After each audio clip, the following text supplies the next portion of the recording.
Sí, señora. Entonces también pues van a participar más, me imagino. ¿O no, Usted. Jamie? Sí, esa es la idea. Hola, profe, buenas noches. Qué pena Buenas conectarme noches. hasta ahorita. No, tranquila, pues estamos tratando de esperar para que, pues ahorita a las 40, pues el tema es un poquito corto para que pronto quede todo claro, ¿sí? Ah, listo, profe.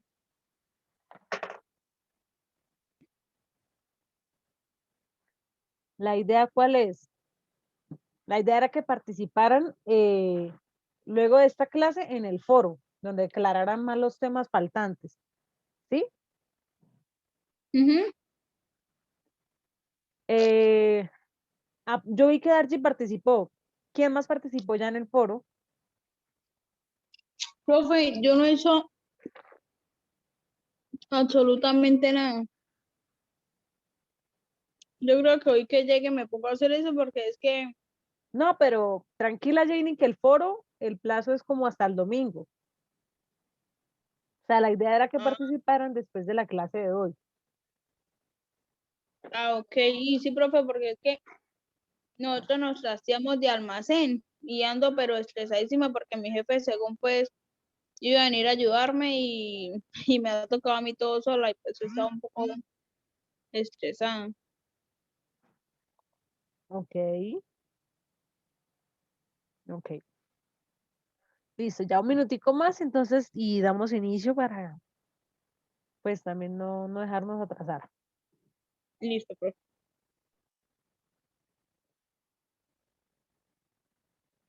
¿Y Fulvio participó en el foro?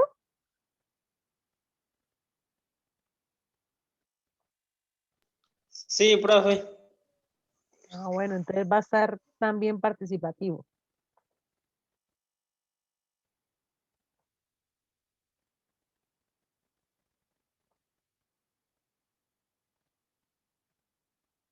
Bueno, chicos, el tema de hoy es el ciclo hidrológico, ¿sí? Y su consumo. Cuando hablamos del ciclo hidrológico se basa específicamente en el permanente movimiento o transferencia de masas de agua o de agua de un punto del planeta a otro. Eso lo componen sus diferentes estados que son líquido, gaseoso y sólido, ¿sí? El agua que transita continuamente entre los diferentes depósitos de la atmósfera genera un ciclo. Este ciclo se produce a través de la... Ay, espérenme tantico. Se produce a través de los diferentes depósitos de la atmósfera que generan, digamos, procesos de evaporación, condensación, precipitación, sedimentación. Cuando se habla de escorrentía, hace referencia a las aguas lluvias que bajan de, digamos, de las montañas o sencillamente las aguas lluvias que fluyen.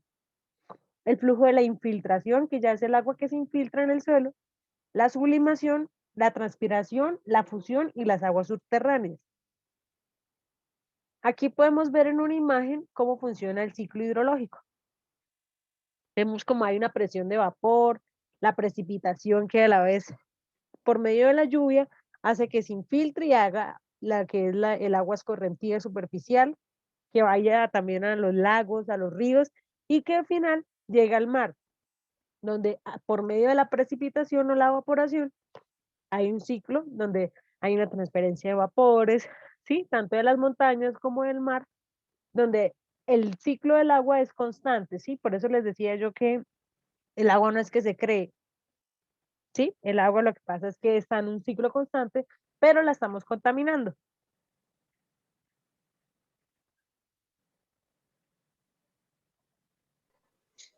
Disculpe, profe, ¿Sí? pero, mm, pero es más constante en las partes donde hay selváticas, ¿no? Por ejemplo, en las partes de Amazonas, que es más constante esos ciclos. Pero ¿a qué hace referencia usted que es más constante?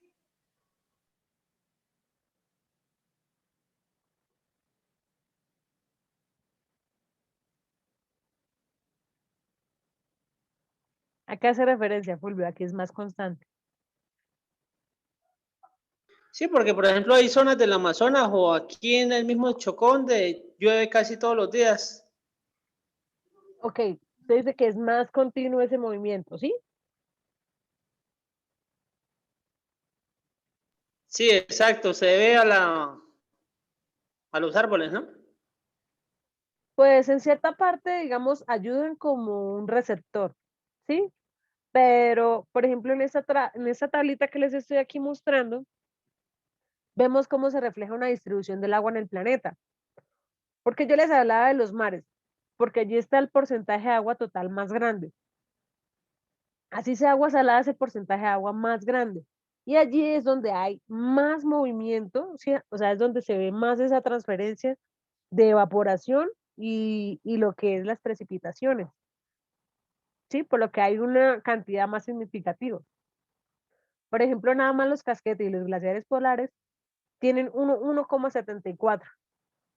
Puede ver usted los porcentajes más inferiores donde está el agua biológica, ríos, embalses, la atmósfera, la humedad del suelo, son porcentajes muy minúsculos al lado de lo que son los mares y océanos, ¿sí?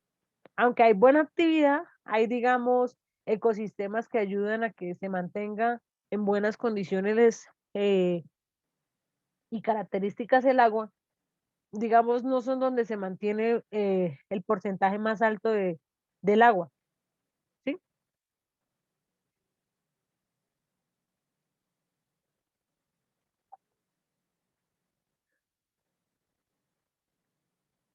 Hay una permanencia de esa agua en periodos, más o menos se dice que hay unos reservorios de agua en glaciares, la cubierta de nieve, la humedad del suelo, en aguas subterráneas, en el agua subterránea profunda, en lagos y en ríos.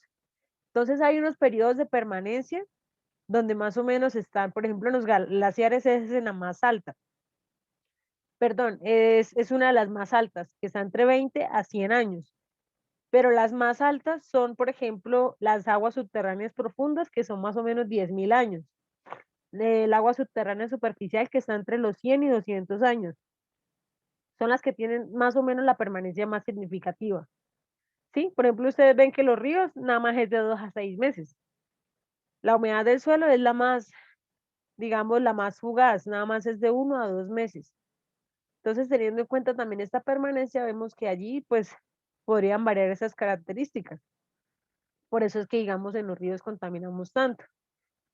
Los lagos, pues, hay lagos que los cuidan bastante y dependiendo también de su cantidad de oxígeno y la demanda biológica de oxígeno que ellos requieran, podrían durar también de eso entre 50 a 100 años, pero depende del cuidado que se le dé. ¿Sí entendieron esta gráfica o hay alguna duda? Pregúntenme ahora, No, profe, no entiendo. ¿qué parte no entiende? ¿A qué hago Todo. referencia con la permanencia del agua? Sí, Pues a ver, digamos, por ejemplo, en la más alta, en el agua subterránea profunda, digamos, son reservorios de agua, ¿sí? A los cuales, digamos, el acceso o su cambio va a ser muy, muy, muy prolongado. Es decir, van a pasar muchos años para que esa agua se pueda alterar. ¿Por qué? Porque es un agua que está prácticamente almacenada y en la cual su acceso es prácticamente nulo, es ilimitado. O sea, no va a haber alguien que de pronto pueda tener acceso, ¿sí? A no ser que por medio de fallas tectónicas, geotécnicas, haya modificaciones que hagan que esas aguas de pronto se infiltren más a otras zonas. ¿Por qué las aguas de ríos cambian de 2 a 6 meses? Porque hay una permanencia de agua. Usted la ve en el río Pamplonita. Cuando él llueve hay una modificación, ¿sí? Cuando hay cambios en ella, digamos, hay veces que ustedes lo ven muy bajito y hay veces que lo ven un poco más caudaloso. Por eso dicen que la permanencia de agua en esos periodos de tiempo es de 2 a 6 meses, que hay modificaciones en ellos. ¿Por qué en los glaciares es de 20 a 100 años? Pero vemos que también los glaciares, Disculpe, profe, ¿sí? esos son los movimientos. ¿Cómo? Eso que usted dice del río Pamplonita, esos son los sedimentos cuando llueve, por ejemplo. Se transporta. El material de arrastre que él se trae cuando llueve. Se transportan, sí. Aparte de eso, la acción humana, de que la ensucia un poco, ¿no? pues a veces es como un lavado que necesita, porque lo que hace es, digamos, por así llamarlo, agitar o revolcar todo ese material que hay, ¿sí? Todo lo que es esto, el suelo. Pero son también ecosistemas que se ven afectados también por la actividad humana. Y por eso más o menos la permanencia de agua, es decir, más o menos la constancia que usted va a ver del agua, va a ser en estos periodos que usted ve acá en tiempo promedio. ¿Sí me entendió un poquito mejor? Sí, profe. Sí, señora. ¿Sí me entendió un poquito mejor? ¿Quién era la que no me entendía? Yo, profe, pero yo entiendo. Es eso, hay modificaciones, pero entonces dependiendo también de su acceso, sí, por eso es que los lagos, hay unos lagos que ustedes van a ver que duran años, pero también con el paso del tiempo y el descuido, si no se cuidan, también van a estar sufriendo procesos como la eutrofización, que creo que ya se las había mencionado, ¿sí? ¿Sí se las había mencionado?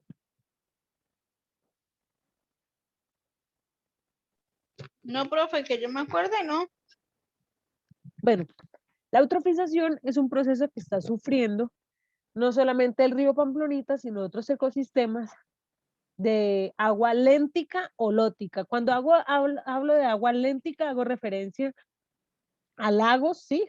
Sistemas de estancamientos de agua lentos. Y cuando hablo de ecosistemas lóticos, son como ríos, quebradas, aguas que están en movimiento continuo, ¿sí? Entonces, esos ecosistemas tienen la capacidad de que pueden sufrir esa eutrofización. ¿Qué pasa? Hay mucho material orgánico, hay mucha materia orgánica, residuos, vertimientos, que hacen que esa carga orgánica genere unas algas verdes que lo que hacen es impedir el paso de la luz solar al agua. ¿Qué pasa? ¿Por qué necesitan esa luz solar? Para que prevalezcan ciertas especies, no solamente de peces, sino unas algas que son llamadas las algas azules, que son las que están cuando hay buen oxígeno en el agua. Cuando hay buen oxígeno en el agua, quiere decir que las condiciones, no solamente para el consumo humano, sino para que haya vida allí, son óptimas. ¿Sí? Por eso siempre cuando yo les hablo de demanda biológica de oxígeno o la DBO o el oxígeno disuelto en el agua, hago referencia a eso, que hay una buena cantidad de oxígeno, lo cual va a permitir que haya una buena interacción de los seres vivos allí. Si no hay buen oxígeno y hay una gran cantidad de carga orgánica o materia orgánica, van a aparecer estas algas verdes que lo que van a es impedir que los rayos del sol atraviesen el agua y lo que va a hacer es que crezcan plantas, matorral, lo que ustedes han visto en el río Pamplonita, y lo que va a causar su secamiento, o sea, se va a secar ese río en un periodo de tiempo determinado. Profe, eso también pasaba en el Ruitango, ¿no? Y tuvieron que sacarle toneladas y toneladas de ese seguimiento, ¿no? Exactamente, entonces, ¿qué es lo mejor? Empezar a mirar cómo empiezan a, digamos, primero sembrar especies que ayuden a que haya mejor cantidad de oxígeno, oxigenar también esas aguas, sí, por eso es que ustedes ven que en las peceras están constantemente eh, eh, haciendo una insuflación, o sea, están inyectando aire para que los pececitos tengan ahí oxígeno, porque si no se nos mueren, ellos también necesitan oxígeno, ¿sí? Eso es más o menos cómo funciona. Si ustedes le inyectan oxígeno, pues digamos, pues no le van a inyectar oxígeno por cada burbujita de aire que ustedes vean, ¿cierto? Porque la composición del oxígeno, perdón, la composición del aire es nada más 21% oxígeno y 70 y pico, 78% nitrógeno. Es decir, nosotros todo el tiempo estamos inhalando nitrógeno. O sea, nosotros por las bocanadas de aire que tomamos, estamos inhalando nada más 21% de oxígeno. Entonces, por eso la aireación no solamente la vamos a ver porque, ay no, ahí le estamos, digamos, por medio de un chorrito le estamos inyectando ahí oxígeno al agua. No, nada más un 21% de ese aire que estamos aplicando o que estamos inyectando ahí, nada más un 21% es oxígeno, ¿sí? Entonces, todo esto es un equilibrio constante que requiere, pues, también conocer un poquito más a fondo de qué trata, ¿sí? Por eso, pues, también está el ciclo del nitrógeno, que es otro tema donde es un poquito más complejo, por eso nada más quise tocar el del carbono y el del agua. ¿Listo? ¿Sí más claro? Sí, señora. La precipitación. ¿Alguno de ustedes sabe en qué consiste la precipitación? Es la lluvia, profe. Sí. Y técnicamente, ¿qué es lo que dice ahí en la presentación?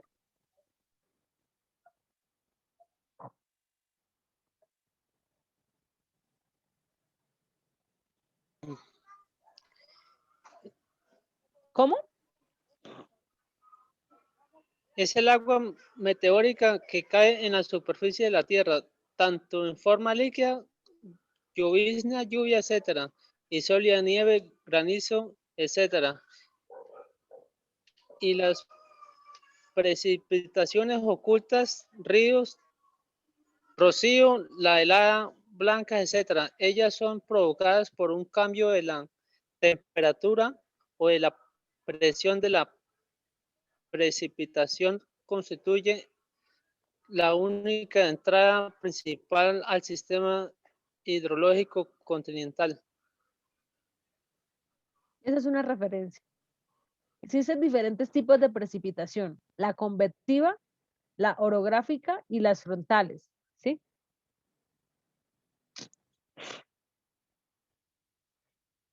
¿De qué habla la convectiva? Ay, qué pena. Ya voy. Espérame. La convectiva, ¿de qué habla? De una subida rápida de las masas de aire en la atmósfera. Es un desarrollo vertical significativo, ¿sí? Y son generadas por el proceso de Bergeron. La precipitación que resulta de este proceso es generalmente tempestuosa, de corta duración, menos de una hora, de intensidad fuerte y de poca extensión espacio. Sí, a veces que vemos esas lluvias realmente, digamos, fuertes y nada más son en una zona determinada. Digamos, no es una lluvia constante que dure mucho tiempo. A veces por eso es que vemos esas lloviznas, pero que son bastante prolongadas. Esa, digamos, la convectiva sería la fuerte, intensificada en una zona no más. La orográfica, como dice su nombre, a montaña, este tipo de precipitación se relaciona con la presencia de una barrera topográfica. Es decir, depende de la altitud, de la pendiente y de su orientación. Pero también en la distancia se separa el origen de la masa del aire caliente del lugar y el levantamiento. En general presentan una intensidad y una frecuencia regular. ¿Sí? Esto es más, digamos, es más frecuente. La frontal o de tipo ciclónico se asocian a las superficies de contacto entre la temperatura de la masa de aire o el gradiente térmico vertical. La orográfica hablaba de que se necesita una masa de aire caliente también en el lugar. En esta hay un gradiente térmico vertical. Acordémonos que vertical es así, horizontal es así, ¿cierto? Entonces, la humedad y de los diversos índices del recorrido que uno nombra frentes. Entonces, los frentes fríos crean precipitaciones cortas e intensas. Los frentes calientes generan precipitaciones de larga duración, pero no muy intensas, que son esas que yo les llamo más llovizna, pero que duran más tiempo. ¿Sí? Aquí vemos, ¿sí? ¿Cuál es la convectiva? ¿Cuál es la orográfica? ¿Sí? ¿Y cuál es la de frente? Entonces, la orográfica, ahí Disculpen, digamos, ¿sí? esos frentes que usted dice son los, esos frentes que usted dice son los mismos que crean las tormentas, ¿no? Puede ser, sí, porque son cambios de temperatura bruscos que hay. La de frente. Profe, ese fue como el último que hubo en Estados Unidos, que estaba congelando todo. Hubo en varios estados que no eran climas fríos, sino que eran calientes y hubo un frente frío, creo que decían. Sí, son cambios, o sea, es por la, digamos, por la interacción entre dos cambios de temperatura tan bruscos, ¿sí? Mientras que en la orográfica solamente es la interacción de un clima, de una temperatura cálida hacia una montaña. Entonces genera ese tipo de precipitación. Y la convectiva si es en cierta zona nomás, ¿sí? Que es muy intensa. Como decir, uy, tengo la montaña aquí encima. Por eso, pues, con la gráfica es un poquito más claro, ¿cierto? ¿Sí la entendieron?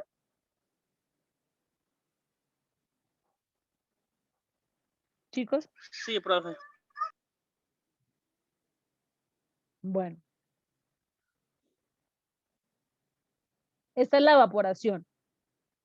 La evaporación es la conversión, digamos, de agua líquida a un estado gaseoso. Puede ocurrir solamente cuando el agua está disponible. También se requiere que la humedad de la atmósfera sea menor que la superficie de evaporación. A 100%, ay, no pude aceptar a Ricardo. Ya, ¿sí?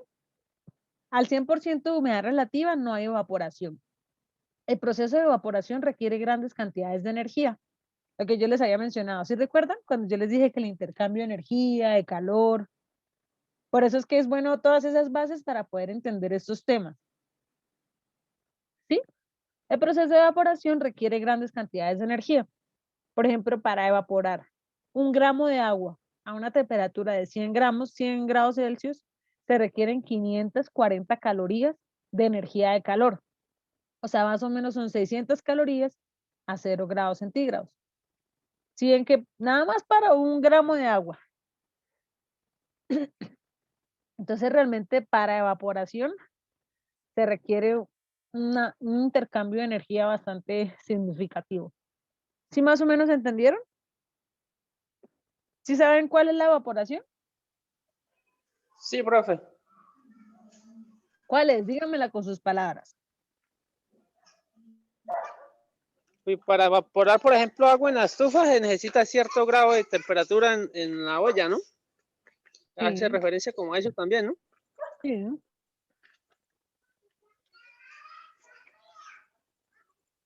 Ay, creo que esta es la condensación, ¿sí? La condensación y la intercepción, ¿sí? Cuando se habla de condensación, es el cambio en el estado de materia de vapor a líquido, ¿sí? Cuando ya usted pasa de ese vapor que se evaporó a líquido y se produce con el enfriamiento. Normalmente se utiliza en meteorología. Cuando hablamos de meteorología, quiere que ver con el tema de climatología. Cuando se habla de la formación de agua líquida en vapor, este proceso libera energía de calor latente para el medio ambiente. ¿Sí? En la condensación, ¿sí la entienden? Esa es más sencillita. Y la intercepción es la parte de la precipitación que es interceptada por objetos superficiales como la cubierta vegetal o los tejados en general. Parte de esta agua interceptada nunca alcanza el suelo, pero se adhiere o humedece ciertos objetos y se evapora. Entonces, cuando de pronto nos levantamos y vemos que hay ciertos, los vehículos, las motos, sí, tienen unas goticas por encima, esa es la intercepción. Son ciertas, es como la humedad que no alcanzó a llegar al suelo. ¿Sí entendieron la condensación y la intercepción?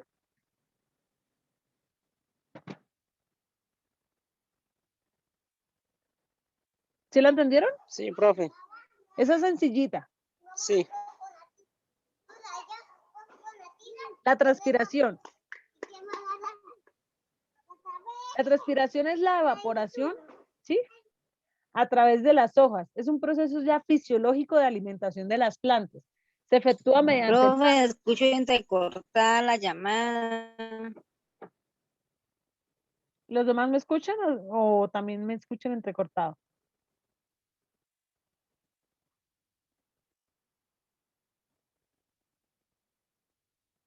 Mm, ahorita sí se escucha bien, profe. Bueno, me avisan. En la transpiración ya es un proceso fisiológico donde las plantas, ¿sí? Se alimentan mediante el paso de ciertas cantidades de agua portadoras de alimentos por el interior de ellas, y en ese tráfico solamente es posible gracias por la transpiración a través de esas raíces, ¿sí? De esos poros también en sus hojas, ¿sí? Entonces, por medio de las raíces, ellas hacen un ascenso por los vasos conductores y toman no solamente el agua del suelo, sino también combinado con ciertos minerales que están allí. La escorrentía, ¿alguien recuerda qué les dije yo que hacía referencia?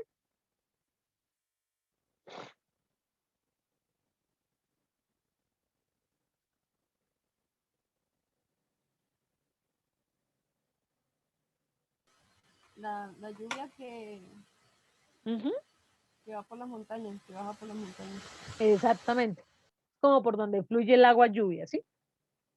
Esa es la que no es infiltrada, ni interceptada o evaporada. Fluye a través de las laderas, montañas.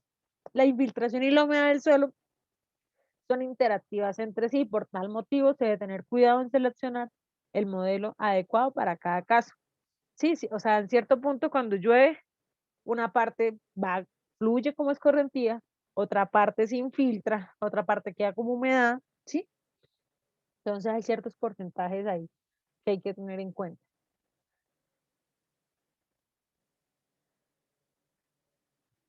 Bueno, ay, Ricardo, no lo tomé. Ricardo, bueno, Jacqueline ya, pero Ricardo no había tomado asistencia. Hola, profe, buenas tardes. Es que andaba sin internet. Sí, ay, qué falla. Uy, no, profe, está lenta ese internet. Pero Jacqueline, con usted siempre tenemos el internet lento. Pero bueno, igual gracias por conectarse, ¿sí? Profe, es que aquí donde yo estoy viviendo la señal, no sé, la cobertura es mala, no sé.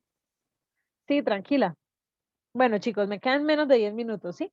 Pero quiero pues aclarar varios puntos, ¿sí?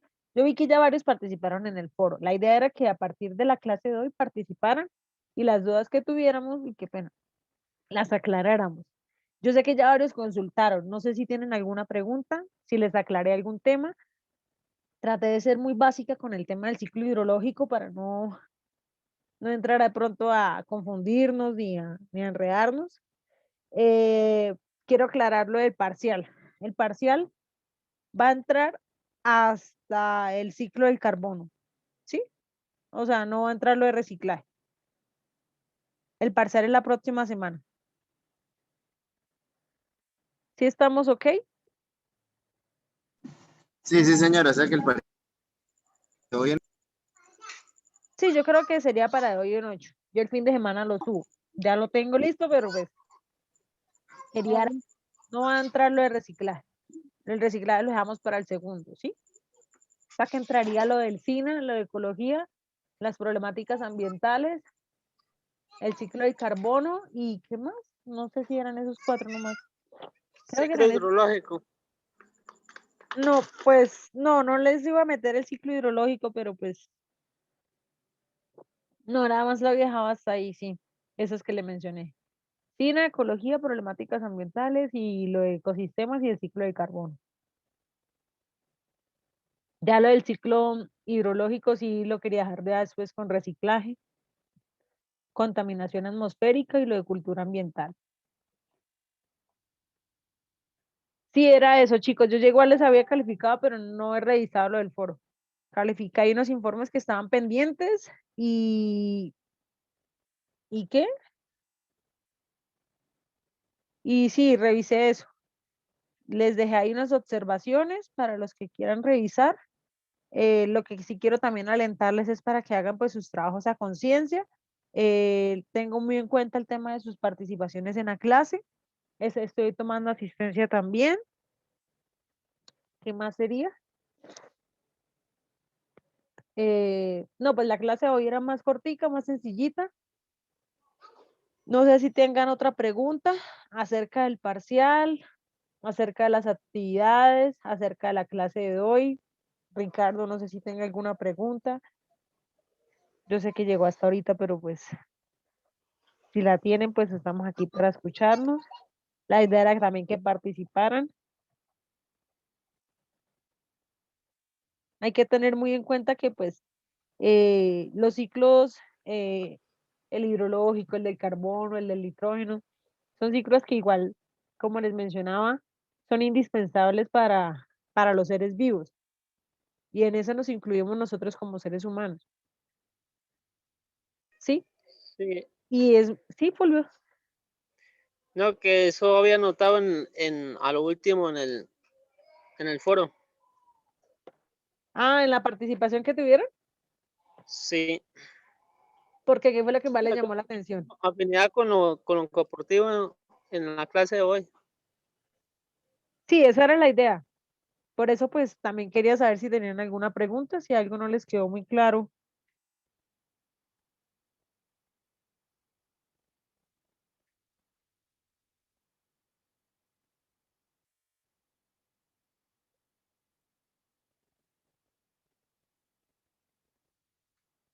Ahí como lo único de pronto más complicadito es lo de los tipos de precipitación, eh, la permanencia del agua en los periodos de tiempo. Igual trate de ser clara. ¿Eso lo alcanzó a ver, Ricardo? Señora, no le escuché, perdón. ¿Se alcanzó a ver este tema? El de ahorita, creo que hasta las dos últimas diapositivas porque entré tarde. Bueno, así como que los únicos temas como más de pronto complicaditos fue el tema de la permanencia de agua en los periodos de tiempo y los tipos de precipitación que se pueden ver aquí en esta imagen. ¿Sí? La convectiva, la orográfica y la de frente. La convectiva es como cuando decimos que tenemos una nube, nada más para nosotros aquí encimita con una lluvia intensa, pero no dura nada. ¿Sí? La orográfica es cuando hay digamos, una ola de temperatura pues cálida que choca con una montaña y allí ocasiona una precipitación. Y la de frente es cuando hay choque por dos tipos de temperatura, una muy fría y una muy caliente, lo que genera una lluvia pues digamos no tan intensa, pero sí más constante, dura más tiempo. Sí, por eso pues aquí con las gráficas traté de explicarla un poquito mejor, ya que de pronto solamente leyéndola no la iban a comprender. Luego expliqué la evaporación y mencioné que pues para evaporar nada más 1 gramo de agua a temperatura de 10 grados Celsius se requieren más o menos 540 calorías de energía. Entonces, en este tema de la evaporación se requiere mucha energía para poder llegar a ese proceso. Ya luego de la evaporación es la condensación y la intercepción. La condensación es cuando ya esa agua evaporada lo que hace es a bajas temperaturas se empieza a condensar, se enfría y pasa a su forma líquida. Y la intercepción es esa parte en la que el agua no alcanza a llegar al suelo. Es decir, queda como húmeda en las superficies. Como cuando usted sale y ve de pronto su carro o su moto o alguna parte o una silla que tiene partículas, ¿sí? Gotas de agua que están encima de ella. Esa es la intercepción. Y creo que la transpiración sí llegó, ¿sí? Sí, sí, señora, hasta ahí llegué. Exacto. Eso es más o menos el tema del ciclo hidrológico. Es un poquito más corto, por eso pues les dije que no era nada del otro mundo. Les hablé también del consumo del agua, de los reservorios de agua, que pues así hayan sitios donde de pronto se ayuda a la conservación de las buenas calidades del agua. El reservorio más grande son los mares y océanos, ¿cierto? La próxima clase, o sea, el día de mañana vamos a ver el tema de contaminación atmosférica, ¿sí? Para aquellos que estén pues de pronto interesados, eh, les estaba mostrando mis clases. Eh, para los que de pronto quieran consultar antes de y tengan alguna pregunta, pues la idea es que participen también. Me gusta que pregunten y pues, bueno, Jenny dice que le quedó todo claro. Ricardo, ¿tiene alguna pregunta? Jacqueline, no sé si en medio de esa interferencia con el internet tiene alguna otra pregunta. Pro- ¿Sí?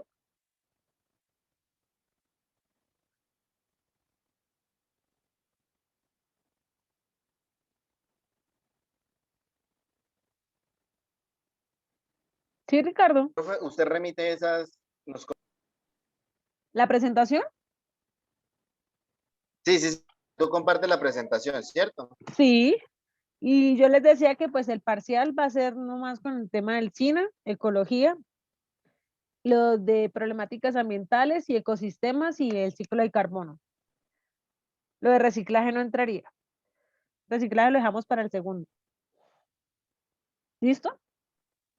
Listo, sí, señora. Igual yo ya les compartí eso en el grupo de WhatsApp. Pues cualquier cosa me dicen, ahí está. Bueno, chicos, ¿alguna duda, alguna pregunta? Listo, sí, señora. No, por el momento no. Muchísimas gracias. Bueno, chicos. Profe, Entonces, disculpe, ¿sí? esos frentes, eso es el principio de muchos fenómenos, por ejemplo, también de las tormentas, pero ya de aire, Claro. o esos Es más que, sí, es más que todo, pero ahí es cuando hay choque con el suelo. Tal se forma es en el suelo. Tienen que ser superficies planas. ¿Sí? Para la formación de los tornados que menciona usted, ¿sí?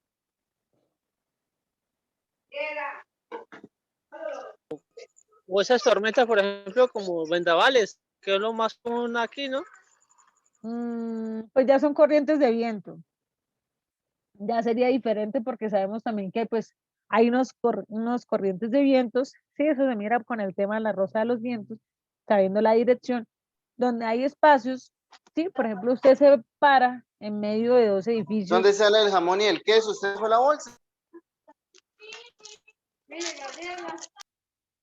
donde usted se para a veces en zonas donde está bastante pegada o dos edificios pegados, hay, porque hay una corriente del viento que va por ahí, entonces al comprimirse